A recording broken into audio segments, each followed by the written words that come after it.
Assalamualaikum warahmatullahi wabarakatuh. Waalaikumsalam warahmatullahi wabarakatuh. Selamat pagi, salam sejahtera untuk kita semua. Sebelum kita memulai pembelajaran pada pagi ini, alangkah baiknya kita berdoa menurut agama dan kepercayaan masing-masing. Berdoa dimulai.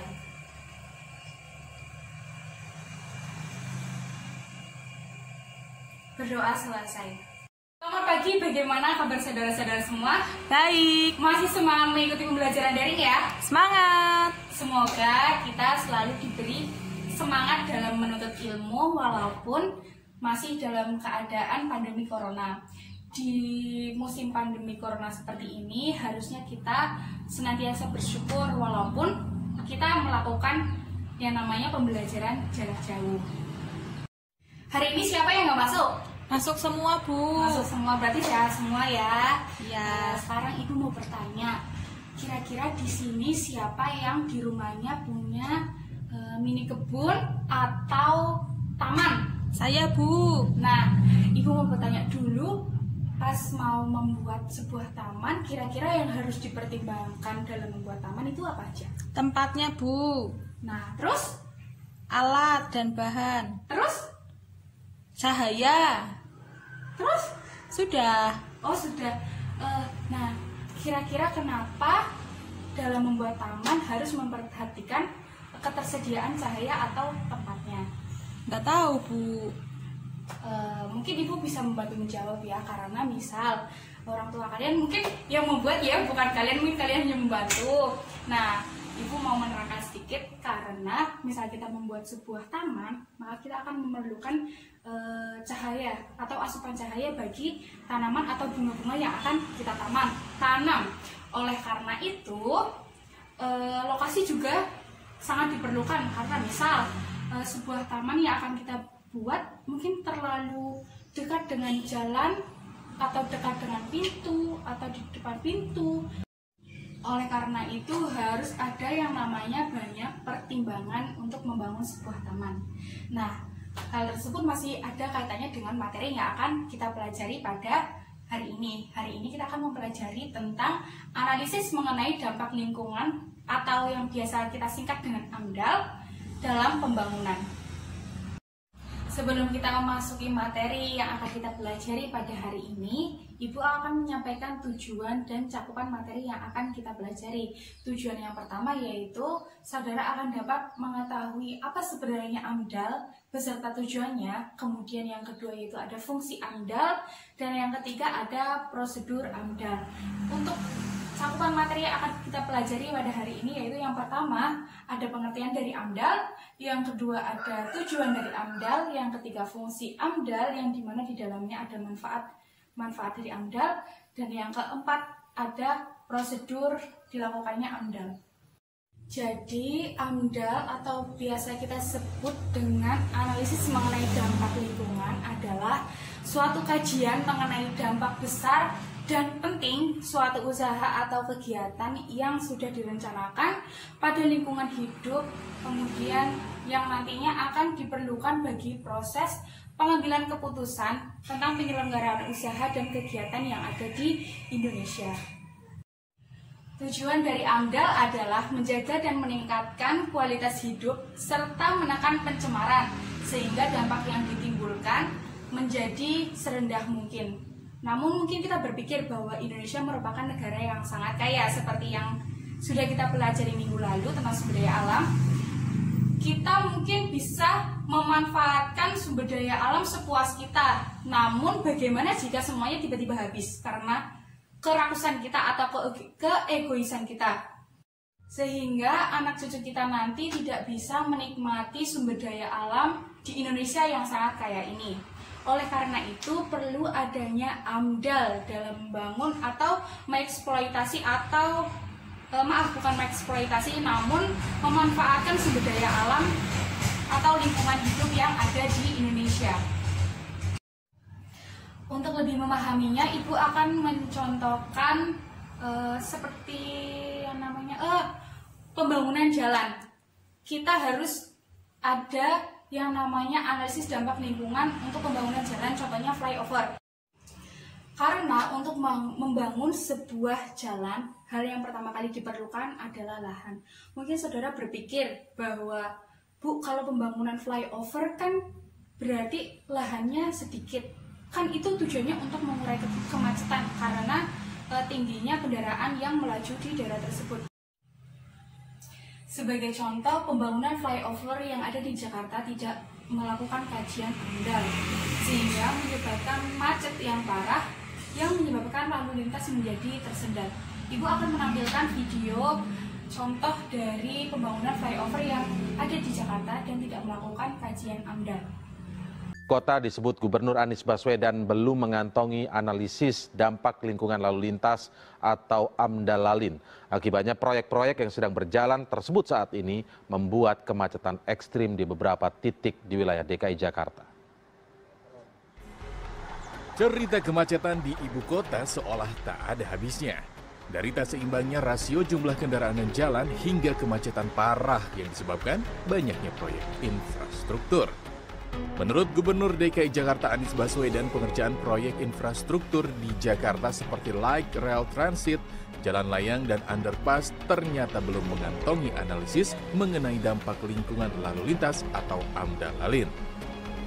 Dalam pertemuan tadi terkemuka bahwa ada 10 titik pembangunan infrastruktur dan ternyata di 10 titik itu tidak pernah dilakukan dampak lingkungan dan proyek-proyek itu dilakukan punya dampak lalu lintas yang tidak pernah diantisipasi sebelumnya.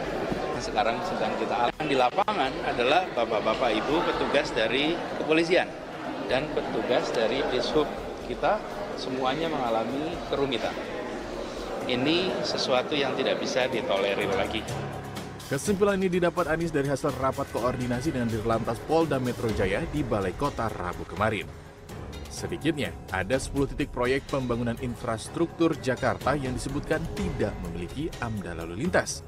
Di antaranya proyek flyover Pancoran, flyover Cimindang Lontar, flyover Bintaro, underpass Mampang Kuningan, underpass Kartini, underpass Matraman, LRT Cawang Dukuh Atas, LRT Velodrome Kelapa Gading, Jalan Tol Depok Antasari, dan proyek Jalan Tol Becakayu. Terkait hal ini, Gubernur DKI akan melakukan evaluasi dan segera memanggil para penyelenggara pembangunan proyek. Menurut Anies, tidak adanya AMDAL-Lalin telah menyebabkan kemacetan ekstrim. Nah, itu nanti kita akan evaluasi. Kita akan cek. Ini kenyataannya sudah jalan. Ini hal yang mengemuka dalam pertemuan dan nanti kita akan periksa semuanya lagi. Kita sekali lagi saya ingin tegaskan, tata kelola itu harus dilaksanakan karena ini bagian dari akuntabilitas. Yang akan dipanggil Pak? Seluruhnya. Dari 10 proyek infrastruktur yang sedang berjalan di ibu kota, 6 proyek merupakan program pemerintah Provinsi DKI dan 4 proyek merupakan program pemerintah pusat. Setelah melihat tayangan video yang sudah Ibu berikan, maka kita tahu bahwa fungsi AMDAL itu sangat penting. Adapun fungsi AMDAL bagi pelaku usaha yang pertama yaitu merencanakan pembangunan wilayah. Yang kedua, membantu proses pengambilan keputusan tentang kelayakan lingkungan hidup. Yang ketiga, memberikan masukan dalam penyusunan rencana pengelola dan pemanfaatan lingkungan hidup. Yang keempat, rekomendasi atas suatu izin usaha dan masih banyak lagi. Kemudian fungsi AMDAL bagi pemerintah yaitu yang pertama, sebagai perwujudan tanggung jawab pemerintah dalam penyediaan lingkungan hidup. Yang kedua, menjaga agar pembangunan sesuai terhadap prinsip berkelanjutan. Yang ketiga, sebagai kontrol terjaganya lingkungan hidup, serta yang keempat yaitu menghindarkan konflik dengan masyarakat. Selanjutnya, fungsi AMDAL bagi masyarakat yaitu mengetahui dampak dari adanya suatu kegiatan. Yang kedua, melaksanakan dan menjalankan kontrol. Dan yang ketiga yaitu terlibat dalam proses pengambilan keputusan. Ibu akan sedikit bercerita mengapa masyarakat terlibat dalam proses pengambilan keputusan. Di daerah Ibu, di daerah pantai selatan di Kebumen, dibangun sebuah jalan yang dibangun dari Yogyakarta sampai Cilacap. Nah, sebelum dibangun jalan tersebut, pemerintah memberikan sosialisasi bahwa daerah tersebut akan dibangun jalan yang cukup lebar, sehingga harus ada yang namanya pembebasan lahan.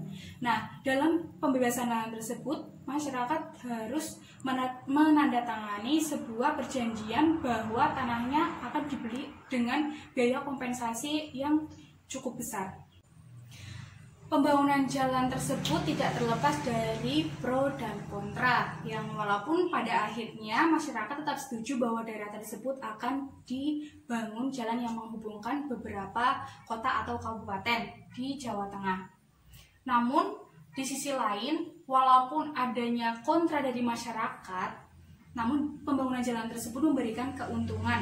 Di antaranya, tanah di daerah tersebut menjadi naik. Kemudian ada akses yang lebih cepat yang menghubungkan antar kabupaten di bagian selatan Jawa Tengah. Prosedur penyusunan AMDAL melibatkan 4 pihak. Yang pertama yaitu pemrakasa, yang kedua yaitu masyarakat yang berkepentingan, yang ketiga dinas KLH, serta yang keempat yaitu pemerintah daerah.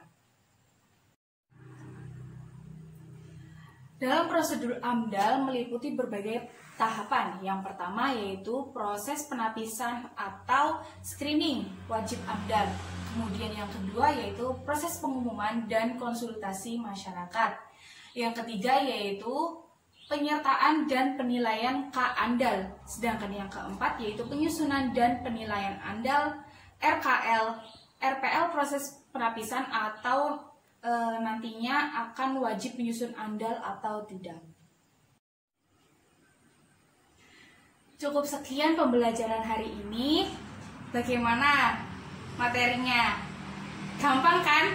Paham? Paham, Ibu. Ya, berarti mendengarkan. Terus bagaimana kesimpulannya untuk pembelajaran hari ini? Kesimpulannya adalah jika kita membangun pembangunan yang besar, itu membutuhkan AMDAL. Nah, ya Ibu tambahkan sedikit, yaitu pembangunan harus dilakukan secara bijaksana agar generasi penerus nanti bisa menikmati sumber daya alam serta pembangunan yang dilakukan bisa berwawasan lingkungan. Untuk lebih memahami materi yang Ibu terangkan hari ini, Ibu ingin memberikan tugas kepada saudara yaitu membuat mind mapping, yaitu disajikan dalam bentuk file gambar atau grafis atau yang lain, kemudian dibuat dalam format PDF dan dikumpulkan secara kolektif minggu depan. Cukup sekian untuk materi hari ini, semoga ilmunya bermanfaat. Kurang lebihnya mohon maaf. Wassalamualaikum warahmatullahi wabarakatuh. Waalaikumsalam warahmatullahi wabarakatuh.